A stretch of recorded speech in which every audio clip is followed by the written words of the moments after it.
Hello. And welcome to Episode 12 of Argumentative Neighbors, a Meaningful Elaboration. Anime. Today we'll be discussing Shaman King. Shaman King. Shaman King. Introducing the panel first. I'm Chris Davis from Palm Beach County, Florida, and I'm a fan of 11 years. I'm Loi Tran from Vietnam, and I've been a fan for 16 years.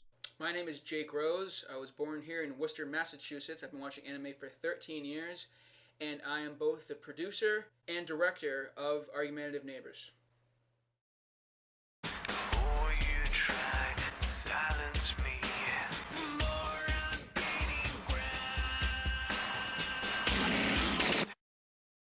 Our topics will include the characters, plot, soundtrack, drawing style of the characters, a comparison between the manga and anime, and a comparison between Dragon Ball Z and this series. And first, Yo. Yo is perhaps the best example of a character that is drawn unhealthily thin.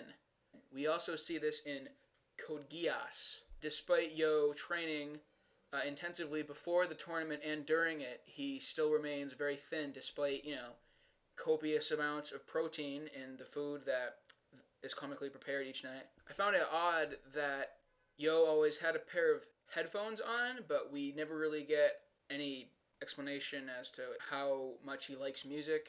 I think they mentioned it once in passing when he was trying to listen to music while he trained or something. It's part of his character design, so it should be a part of his character, I feel. I feel that Yo Asakura is too chill, too lax, even in tough situations. In certain points, it is expected of a character to at least experience some agitation in certain conflicts. It's just Yo is someone that doesn't, and I feel that it would add more to the anime if he were to be agitated or his calm were to break at certain points, besides the ending when he faces Zeke. Yo is naturally a very lazy character that he wants to live an easy life, and he wanted to become Shaman King just for that. I feel that Anna is a very important character to Shaman King simply because she is Yo's motivation. She is his trainer. She keeps him going even when he definitely would not want to. I feel that Anna isn't as tough as she puts out herself to be. It's more of a facade.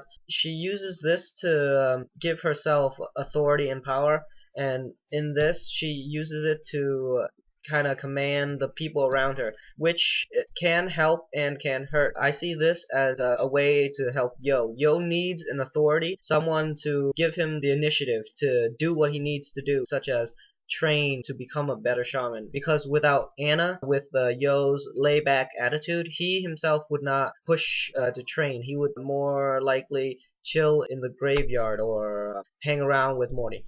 Now the character Morty. They could have put more into him. He could have been more of a major character within the actual anime. He does help and he does add something to the anime closer to the end, but I feel like his shaman power should have manifested earlier in the anime and had more of a purpose than having it manifest once, never talk about it, and then towards the end his power actually helping. Morty really doesn't serve much of a purpose in the large center of the series. Very early on when Togegeru takes over Rio, and at the end when Yo's unconscious, his abilities as a shaman play an important role. And I feel as though they could have been utilized more extensively had he come along with them on their journey to Dobie Village, because we do see that he is shamanic capabilities. So, and they say, you can't come along because you're not a shaman, but he is a shaman, and they know that he's a shaman. They just overlook that fact to, to further the subplot that he's not important and he's depressed about not helping the team or, being able to go with them. The fact that Mori doesn't have very much shamanic power and Yo is blessed with the greatest talents the show has, that difference is enough to create a gap between Yo and Morty. Also, near the end of the series, when Morty is following along with Zeke and that young tribe person, I was surprised that Zeke couldn't feel the potential shaman in Morty. Although, on the other hand, maybe he did, and that's why he didn't kill him on the spot. Although, it was probably just because he's a close friend of Yo, and Maybe you wanted to kill him later in front of you to make him angry or something. I, however, would like to argue that Morty being a human rather than a shaman was important in its own way. It provides a character foil to Yo, who is a shaman, and Marty being a human that could get along with Yo combats the racism felt towards shamans by humans. Zeke is very physically gifted. We see that he's in great shape when he takes off his robe thing, but Yo's working out quite a bit, and he's still, he looks like he's 10. So I don't get why that is. They're only a few seconds apart in age, and they presumably both have been working out. So it's just, I get that they're trying to make them look different because they're identical twins. So, they'd have to have one have the hair longer and one have more of a scowl, and it's the whole light versus dark thing. But I just felt as though not enough attention was paid to physique in this series. Personally, I have differing opinions on the character Zeke because in the manga, he was portrayed as a troubled soul. Because of his ability to read minds, it tormented him and he eventually became tainted by the human's thoughts. While in the anime, he was just crazy.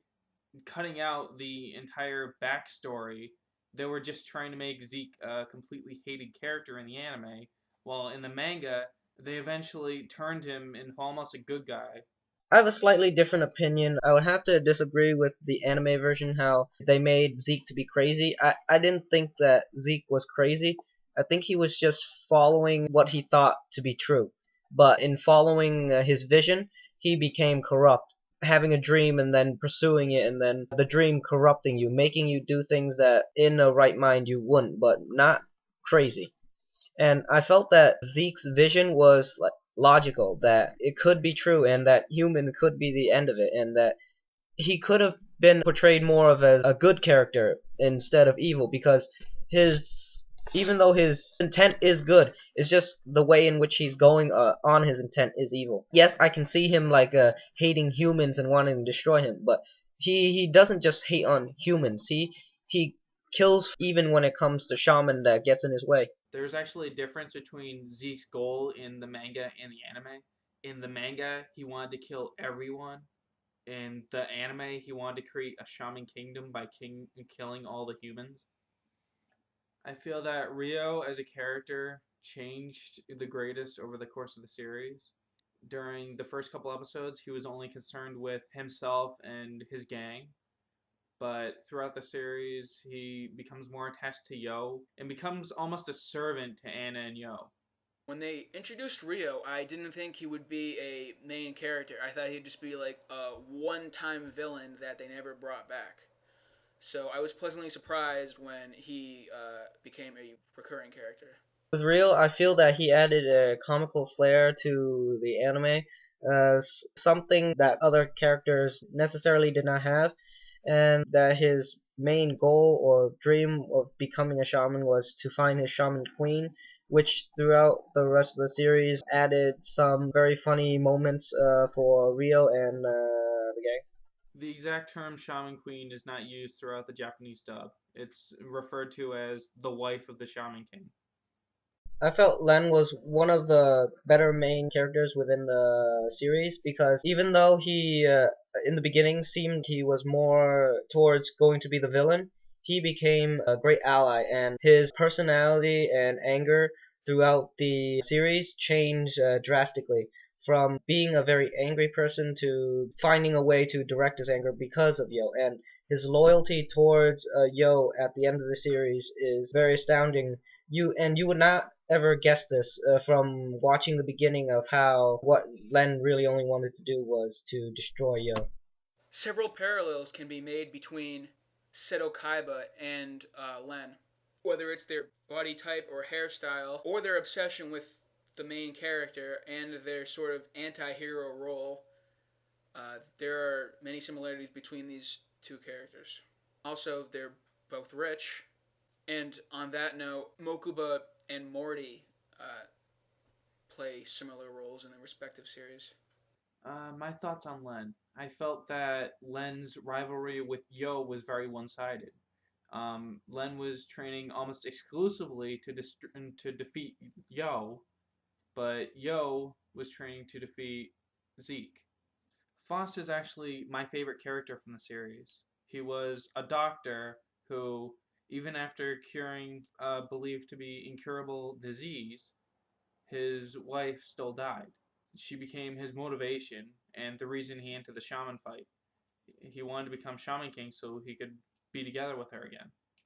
And I felt that was a very and almost noble motivation for wanting to be the Shaman King. But when Anna helped him complete his dream, he actually went into the service of Anna and Yo and continues to help them through the rest of the series. I felt that Zeke and Faust was very much alike. They had a goal that was not necessarily bad, but the way in which they came upon doing that in the beginning was how Faust, in the beginning of wanting to have Eliza back, he all he really did was did horrible things to his opponent in order to win, do everything he can to win, even play dirty. But as that went on, I found that Faust was changed. He is a better character morally than Zeke because he knows what he does is wrong, but he does it because there's no other way for him to accomplish his goal. The X-Law sees himself as being total opposite to Zeke, but I see them as being the same thing as Zeke, except they more often say that they are the good side. Zeke can say the same thing. He's technically doing something for something he believes.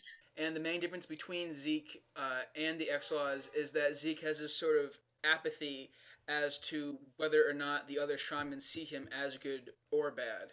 Trey was a very strange character in that his element, his weapon is ice, but he gets worked up and can't think straight. He doesn't have the calmness that is commonly associated with ice.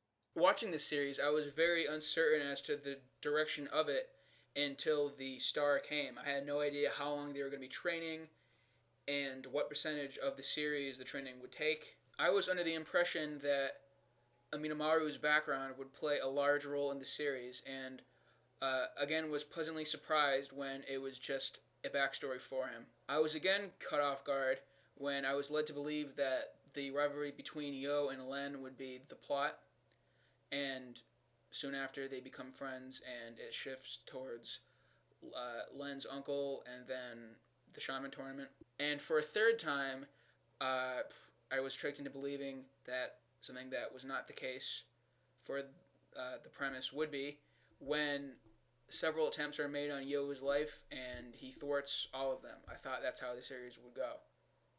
And finally, the person that recommended this show to me said that it was 92 episodes in length. So when the series was, in my mind, only 2/3 done, it was already coming to a close. And then I checked how many files were in the folder, and it was 64 and not 92, which contributes to my feeling that the ending is rushed and they just sort of nerf what everything has been leading to, because the Shaman tournament is just overshadowed by Zeke saying, fuck it, I'm just going to steal the King of the Spirits, that undermined what all the past episodes had been working to. I mean, ultimately it would be Zeke versus Yo and his friends, but the tournament was made to seem important when really it was just them getting to Dobie Village and Zeke attempting to steal the King of Spirits.